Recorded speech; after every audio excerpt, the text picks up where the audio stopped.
오늘 본문부터 8장까지는요, 이신득의 그 이후에 성화의 과정에 있는 성도의 삶에 대해서 말씀을 하고 있어요. 오늘 본문인 6장 말씀은 성화의 근거, 그리고 성화를 위한 실천적인 권면에 대한 말씀을 합니다. 우리가 예수 그리스도를 믿음으로써 의롭게 여겨지게 되었습니다. 바로 이것을 칭의다, 이신득이, 이신칭의 이렇게 표현을 하죠. 그러면 그렇게 된 이후에는 우리는 어떠한 삶을 살아야 하겠느냐는 거죠. 거룩한 삶의 필요성이 없는 것인가? 왜요? 이미 하나님이 나를 의롭다 여기셨는데 끝까지 의인으로 붙들어 주신다는 거기 때문에 그러면 거룩하게 살 필요성이 그렇게까지 있지 않는 거 아니야? 라고 의견을 주장하는 일부 종교들이 있습니다. 한번 의롭게 여겨진 사람은 그 어떤 행위를 한다 할지라도 하나님이 의롭게 여기시기 때문에 마음대로 살아도 되는 거 아니야? 이러한 주장을 하는 거죠. 그런데 이건 아니지요.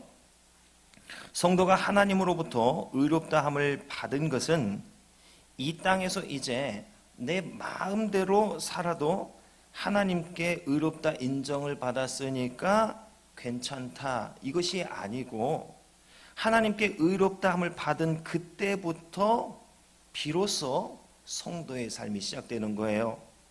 하나님이 원하시는 거룩한 삶의 방향으로 나아갈 수 있는 그 첫 발을 내딛게 되었더라는 것입니다.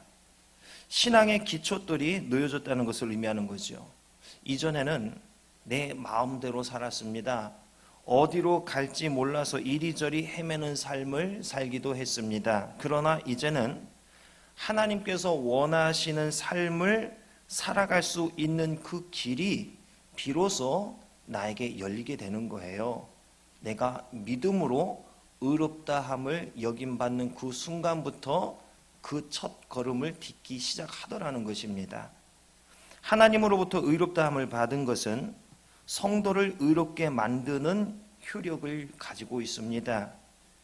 의롭다 여김받은 이 의롭다함이 우리를 의로워지게 하는 힘이 있더라는 거예요. 로마서 1장 17절의 말씀을 보면은요, 이런 부분이 있습니다.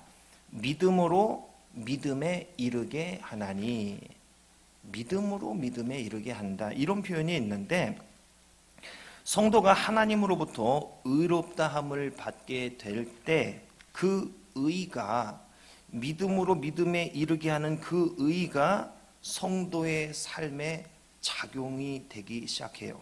그래서 하나님의 거룩한 성품을 반영하는 새로운 삶으로 우리를 이끌어 가더라는 것입니다.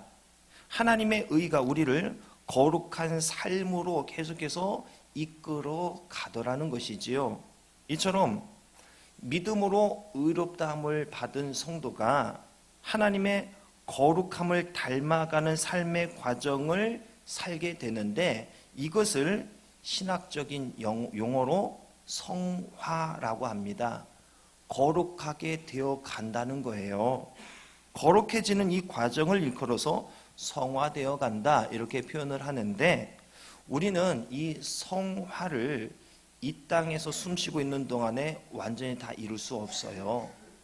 완벽한 성화가 되는 것은 예수 그리스도께서 이 땅에 오셔서 우리가 부활해서 또 하늘나라에 올라가는 그때 완벽한 성화가 이루어지는 것이죠. 우리가 죽기 전까지는 날마다 성화되어 가는 것이지요. 그 정도의 차이가 있습니다. 누구는 이 정도 성화를 이루고 누구는 이 정도 이루고, 이런 정도의 차이는 있어요. 우리는 날마다 성화되어 가는 거예요. 자, 그러면 성화되어 가는 기준이 무엇인가? 예수 그리스도의 삶입니다. 예수 그리스도의 성품을 우리가 닮아야 되고 예수 그리스도의 삶을 우리가 따라가야 하는 거죠. 이게 성화의 기준이 되더라는 것입니다. 그러면 우리가 어떻게 성화의 삶을 살 수 있는 것인가?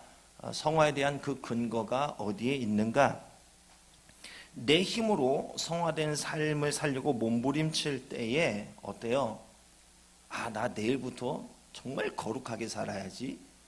내가 내일부터, 지금 이 순간부터 점도 흠도 없이 깨끗하게 정말 거룩하게 그렇게 살아야지. 이게 결단을 했습니다. 내일이 됐어요. 그게 이루어지던가요? 쉽지 않습니다. 너무 어렵지요. 그런 것을 우리가 체험하죠. 우리는 어떻게 성화의 삶을 살 수 있는가? 그 근거가 무엇인가? 바로 예수 그리스도와의 연합에 있습니다. 예수 그리스도의 연합이다. 이게 무엇을 의미하는 것인가? 죽음에 동참하는 것이고 부활에 동참하는 것입니다. 성도는 세례를 통해서 예수 그리스도의 죽으심에 합해지게 되는 거죠. 예수님의 죽으심에 나도 동참하는 거죠. 나도 예수 그리스도와 함께 십자가에 못 박혔습니다. 그러니 이제는 내가 사는 거 아니고 오직 내 안에 예수 그리스도께서 사시는 겁니다. 이러면서 이전까지는 내 성질, 내 성품을 나타내고 내 뜻대로 했지만은 이제부터는 어떻게 돼요? 그게 꺾여지는 거예요. 그래서 예수님이라면 이 상황에서 어떻게 하실까? 예수님이라면 어떤 언어를 사용하실까? 이것을 생각하면서 늘 그 기준을 가지고 살아가는 거죠. 이게 예수 그리스도와 함께 십자가에 못 박혀 죽은 인생이라 할 수가 있지요. 그의 죽으심이 곧 우리의 죽음으로, 나의 죽음으로 간주되는 거예요. 나는 이제 죽었다. 사도 바울과 같이 나는 날마다 죽노라. 내 자를 매일매일 내려놓는 거예요. 그리스도의 죽으심에 합하게 된다는 말은 그리스도와 연합해서 옛 자아를 십자가에 못 박아 버리는 것을 의미합니다. 죄악된 옛 자아를 그리스도와 함께 십자가에 못 박아 죽게 하는 거예요. 그래서 우리는 날마다 내 자신을 죽여야 돼요. 내 자신의 죄악된 모습에 대해서 나는 날마다 살인자가 되어야만 하더라는 사실이죠. 이것은 십자가에 못 박혀 나의 죄값을 치르게 되었다는 것을 의미하는 것이고요. 예수 그리스도의 죽음에 내가 동참한다는 것은 더 이상 나는 죄와는 아무런 상관이 없게 되었다는 것을 의미하는 것입니다. 그리스도와의 연합은 세속된 내 모습을 십자가에 못 박아서 죽는 거예요. 어떻게 표현하면은 거룩해지는 것이다. 이렇게 거룩을 목표로 살아가는 것이다. 이렇게 표현할 수가 있을 것 같아요. 또한 그리스도와의 연합은 죽음에만 국한되는 게 아니죠. 죽음 다음에는 부활이 있습니다. 그리스도의 죽으심과 연합한 자는 부활에도 연합한 자가 됩니다. 그리스도께서 죄에 대해서 단번에 죽으시고 하나님께 대해서 다시 사신 것처럼 그리스도와 연합한 성도 역시 죄에 대해 죽은 자가 되고 하나님에 대해서 산 자가 되더라는 거죠. 하나님께 대해 산 자가 되었다는 것은 구원받기 이전과는 전혀 새로운 차원의 삶을 살 수 있게 되었다는 것을 의미합니다. 즉 그리스도와 함께 죽는 것은 나의 옛 자아를 완전히 묻어버리는 것이고, 그리스도와 함께 산다는 것은 이제 이전과 완전히 다른 새로운 삶을 살아가는 것을 의미하는 거예요. 그리스도 안에 있으면 새로운 피조물이니 이전 것은 지나갔으니 보라 새 것이 되었도다. 바로 이 부분을 말씀하고 있는 거지요. 어떻게 그러면 새로운 삶을 살아가야 하는 것인가? 우리는 날마다 새로워져야 되는데 어떻게 해야 되는 것인가? 죄가 자신을 지배하도록 허용할 것이 아니라 몸의 지체를 의의 병기로 하나님께 드리는 새로운 삶을 살아가는 거예요. 날마다 이것을 결단하는 것이지요. 이 말씀을 준비하면서도요, 저도 제 모습을 돌아봅니다. 과연 나는 의롭다 함을 받은 새로운 피조물로 그렇게 살아가고 있나? 죄에 대해서 내가 완강하게 거부하고 거룩한 삶, 구별된 삶을 날마다 선택하면서 거기에 생명을 걸면서 그렇게 살아가고 있나 했을 때 제 스스로에 대해서 참 부끄럽더라고요. 죄에 대해서 적당히 용납하고 넘어가는 모습이 내 안에 있어요. 이 설교를 준비하면서 와, 나는 진정한 그리스도인이 아직 아닌 것 같다, 이런 생각을 하게 되더라고요. 그리스도와 연합해서 죽은 성도는 그리스도를 본받아 다시 부활할 자로서 죄에 대해 죽은 자요, 하나님에 대해 산 자로 여겨 거룩한 삶을 사는 것이 마땅합니다. 바울이 본문을 통해서 바로 이 부분을 강조하고 있는 거예요. 너네가 거룩한 삶을 선택해야 돼. 거기에 몸부림치고 목숨을 걸어야 되고, 이전에 죄악된 모습들, 그리스도와 함께 죽었잖아, 다 그거 치워버려야지. 왜 걔가 토한 것을 자꾸 다시 먹고 버렸던 걸 다시 죽고 왜 그런 삶을 살고 있느냐, 바로 이 부분을 얘기하면서 이제는 그리스도와 다시 진정으로 연합해서 새로운 삶을 살기를 바란다. 의의 거룩한 그 삶을 향해서, 그 표대를 향하여서 날마다 결단을 해라, 이 말씀을 하고 있는 거죠. 이처럼 본문은 성화의 근거를 보여주는 동시에 성화의 삶을 살아야 할 이유에 대해서 밝히고 있습니다. 우리는 본문을 통해 성도로서의 길을 걷기 시작한 사람은 이 세상 사람들과는 다른 삶을 살아야 한다는 이 진리를 배우게 됩니다. 그리스도인은 그리스도와 함께 죄와 사망과 저주에 대해서 죽은 자입니다. 그리고 그리스도로 말미암아서 하나님의 은혜와 생명과 사랑 안에서 다시 태어난 다른 사람입니다. 전혀 다른 존재예요. 그러므로 우리는 새롭게 거듭난 자로서 그에 걸맞는 삶을 살아야 하는 겁니다. 그리스도와 연합된 자로서 그리스도를 닮은 삶을, 그리스도와 같은 삶을 살아야 하는 거죠. 여기에 우리의 관심이 딱 집중되어 있어야 됩니다. 여러분 자신 한번 돌아보세요. 무엇에 집중하고 있습니까? 무엇에 관심을 두고 있습니까? 새로운 자로서 그리스도의 성품에 관심을 가져야 됩니다. 어떻게 하면 내가 예수님을 닮은 삶을 살까? 예수님이 가신 그 길을 나도 따라갈 수 있을까? 이것을 고민해야 하더라는 사실이지요. 그런데 우리 육신을 붙들고 있는 게 있지요. 입을 것, 먹을 것, 살아가야 될 것, 그 모든 생각들이 이런 생각을 붙들고 나가지 못하러 가고 있습니다. 너희는 먼저 그의 나라와 그의 의를 구하라. 그리하면 이 모든 것을 너희에게 더하시리라. 말씀을 알고 있지만은 이 말씀이 내 삶에 능력이 되지를 못하고 있어요. 왜 그렇습니까? 결단을 하지 않아요. 죽을 각오를 하지 않아요. 하나님의 말씀이 이렇게 향하고 있으니까 내가 이걸 붙들고 어떻게든 살아보겠습니다. 도전해야 되는데, 그래 하나님의 말씀이지, 그래 사는 살이요 물은 물이요 나는, 이러면서 그냥 흘러가버리는 거예요.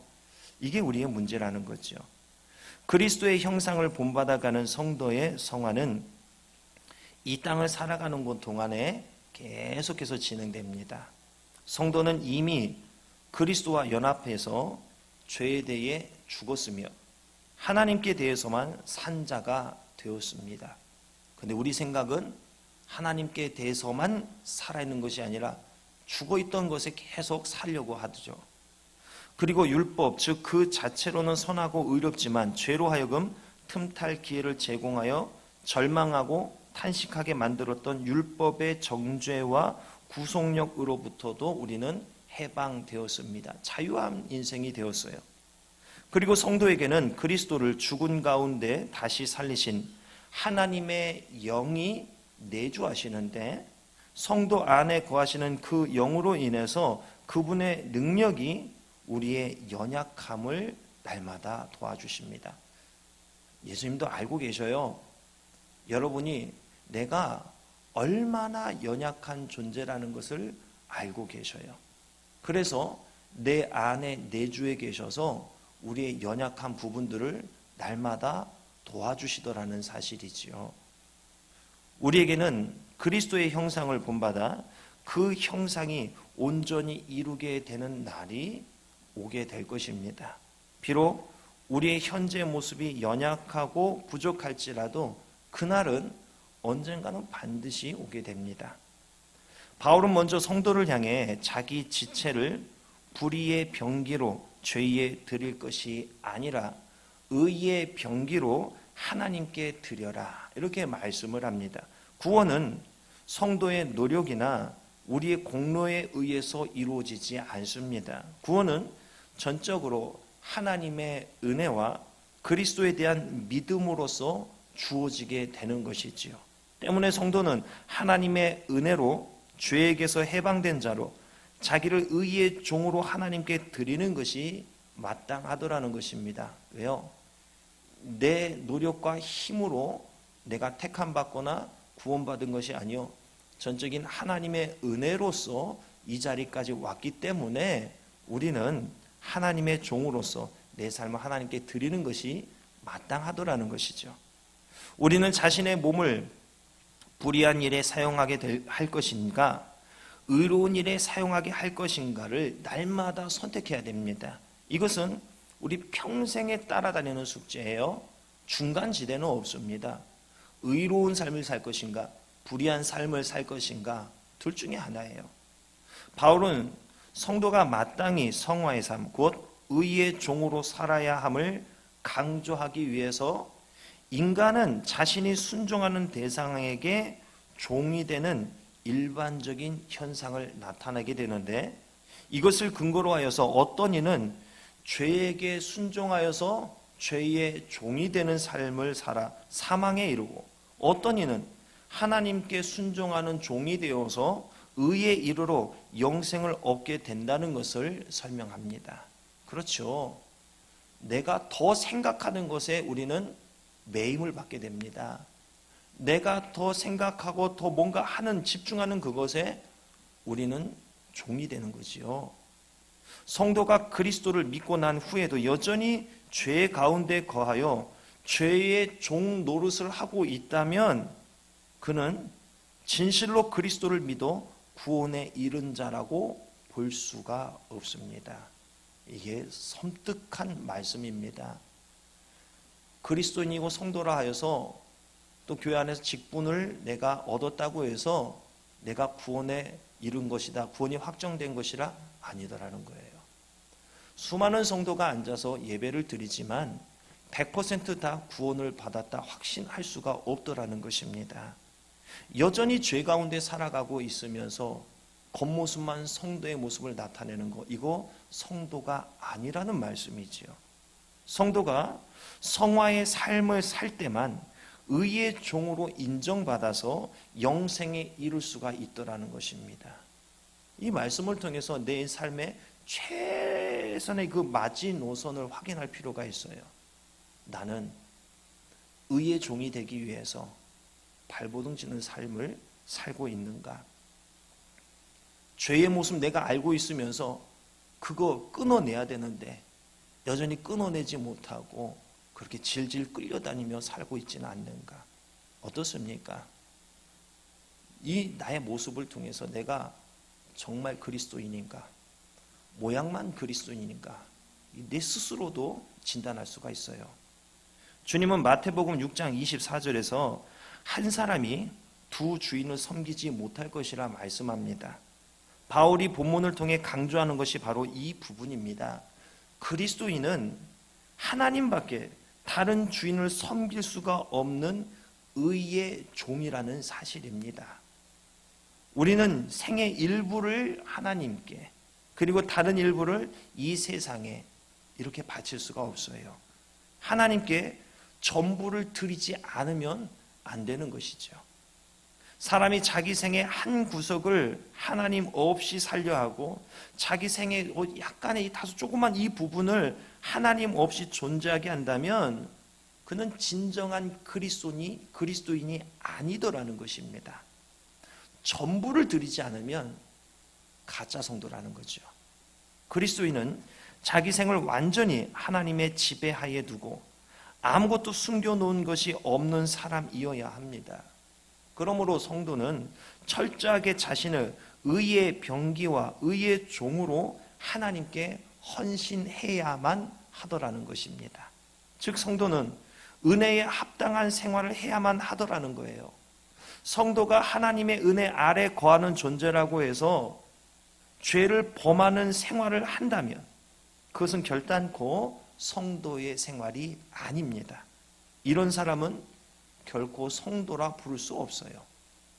우리는 우리 나름의 임의대로 직분을 정해놓고 주기도 하고 해서 누구 성도님, 누구 집사님, 권사님, 장로님, 목사님 이렇게 부르고 있어요. 우리끼리는 이렇게 부르는데 과연 하나님께서도 그 직분을 인정해 주실 것인가? 그에 합당한 삶을 내가 지금 살고 있는가? 이것을 바울이 우리에게 질문하고 있습니다. 15절을 보면 바울은 성도가 정죄와 심판의 법 아래 있지 않고 은혜 아래에 있으니 죄를 범해도 되는가를 물으며 그에 대한 답으로 그럴 수 없느니라 라고 단정을 짓습니다. 은혜 아래에 있으니 이제 죄를 계속 지어도 되나? 아니다. 그럴 수 없다. 이렇게 말씀하죠. 여기서 그럴 수 없느니라로 번역된 이 단어는 아주 강력한 부정을 뜻합니다. 그래서 어떤 성경에서는 이 부분을 하나님이 금하신다 이렇게 번역하기도 했고요. 또 어떤 성경에는 결코 그렇지 않다 이렇게 확실히 강조해서 표현하고 있는 것을 볼 수 있어요. 성도가 죄를 범하는 삶을 사는 것은 하나님이 금지하신 것이고 결코 그래서는 안 되더라는 것입니다. 동이서에서 먼 것과 같이 성도는 죄와 완전히 동떨어져 있는 삶을 살아야만 하고 우린 연약해서 그럴 수 없죠. 그런데 내 안에 성령께서 도우시더란 말입니다. 그래서 우리는 나로서는 할 수 없지만은 이 죄와 동떨어진 삶을 살기 위해서 날마다 결단하고 잘라내고 이런 노력, 몸부림, 이 바닥에서 뒹구는 이러한 노력이 있어야만 하죠. 이것이 우리 인생의 불입니다. 이 횃불이 꺼져버리면은 더 이상 성도라 할 수가 없는 거예요. 하나님께서 그리스도의 속죄를 믿는 사람의 모든 죄를 용서하신다는 말은 맞는 말입니다. 예수 그리스도 안에 있는 자는 결코 지옥에 갈 정죄를 당하지 않습니다. 과거, 현재, 미래에 지을 죄까지 모두 용서해 주시기 때문에 그렇지요. 그러나 죄 가운데 거하며 죄를 범하는 삶을 산다면 그는 결코 죄에 대해 죽고 하나님께 대해 산 자라 할 수가 없습니다. 왜냐? 거듭난 성도는 하나님의 은혜에 감사하고 그 은혜를 귀중히 여기고 어떻게 해서든지 죄를 멀리하고 그리스도를 닮아 거룩하게 되려 하기 때문에 그렇습니다. 이 말씀을 통해서 신앙에 대한 여러분의 현재 감정을 한번 살펴보세요. 이런 모습이 나에게 있는가? 하나님의 은혜에 날마다 감사하면서 하나님과 함께 기뻐하고 감사를 드리는 삶을 지금 내가 살고 있는가? 받은 은혜를 귀중히 여기고 어떻게 해서든지 말씀대로 살아가기 위해서, 죄를 멀리하기 위해서, 그리스도를 닮아가기 위한 그러한 이 안에 이 신실한 그 마음, 그 성품이 지금 나에게 여전히 존재하는가? 이거 확인하셔야 돼요. 왜 이런 모습을 나타나게 되는 것인가? 바로 성령으로 그리스도와 연합하였기 때문에 그렇습니다. 그렇기 때문에 성령께서 날마다 이 마음을 부어주시는 거예요. 근데 나에게 이 마음이 없다? 이거 스스로에게 참 심각하게 질문해야 될 일입니다. 아, 나 성도 맞나? 내가 정말 그리스도와 함께 죽었나? 이거 질문해야 돼요. 만약 자신이 은혜 아래 있다고 해서 죄를 거리낌 없이 범하는 자, 그런 모습이 있다면 그는 하나님의 은혜를 도리어 세귑거리로 바꾸는 자로 결코 거듭난 자라 볼 수 없습니다. 그는 죄송합니다. 사탄의 하수인이요 죄의 종노릇하는 자일 뿐입니다. 그러므로 자신이 하나님의 은혜 아래 있다고 생각하는 성도는 반드시 그 은혜에 합당한 삶을 살기 마련입니다.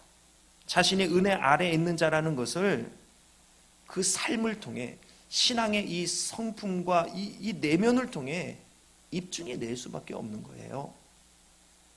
하나님의 은혜에 합당한 삶이란 어떠한 것인가? 먼저는 예수 그리스도의 속죄 은혜를 귀중하게 여기는 모습이 있습니다. 그 은혜는 거저 주신 은혜이고 우리가 영생을 얻는 기반이 되는 은혜입니다. 이 은혜를 감사하고 천하의 어떠한 보화보다 더 귀중한 것으로 여기고 굳게 이것을 붙들고 있는 성도가 하나님의 은혜에 대해 합당한 행동을 하는 성도입니다. 은혜에 대한 간절함, 은혜에 대한 감사함, 이 횃불이 꺼지면 안 되는 거예요. 그리고 하나님이 주신 은혜의 목적을 이루어드리는 성도가 하나님의 은혜에 합당한 생활을 하는 성도입니다. 하나님이 구속과 용서와 생명의 은혜를 우리에게 베풀어 주셨습니다. 거저 베풀어 주셨는데 그냥 베풀고 끝이 아니에요. 목적이 있습니다. 성도를 하나님의 자녀로 삼으시려는 거죠. 그래서 영생을 얻게 하고 하나님 나라의 기업을 그리스도와 함께 얻도록 만드시려는 것이 목적입니다. 그러면 그에 합당한 삶을 살아야 돼요. 요한복음 15장 16절을 보면은 너희가 나를 택한 것이 아니요 내가 너희를 택하여 세웠나니 이는 너희로 가서 과실을 맺게 하고 또 너희 과실이 항상 있게 하여 내 이름으로 아버지께 무엇을 구하든지 다 받게 하려 함이니라. 이렇게 말씀을 합니다. 나를 택하신 목적은 과실을 맺게 하고 하나님께 구하는 것을 받아서 누리게 하려 함이라는 이 사실을 확인할 수 있습니다. 즉 택함 받은 자는 열매를 맺어야 돼요. 하늘의 신령한 복을 받아 누려야 해요. 이 말씀, 이 구절을 통해서 자신의 모습을 볼 때 내가 과연 어떤 열매를 맺으며 살고 있는가? 내가 과연 하늘의 신령한 복을 얼마나 받아 누리고 있는가? 이 부분을 살펴보면 내가 택함 받은 자답게 살고 있는가 아닌가 이것을 확인할 수가 있는 겁니다. 성도는 하나님의 자녀다운 생활을 해야 돼요. 하나님의 자녀다운 삶을 보여주신 분이 예수 그리스도이십니다. 그러므로 우리는 예수님을 닮아가면 되는 거예요.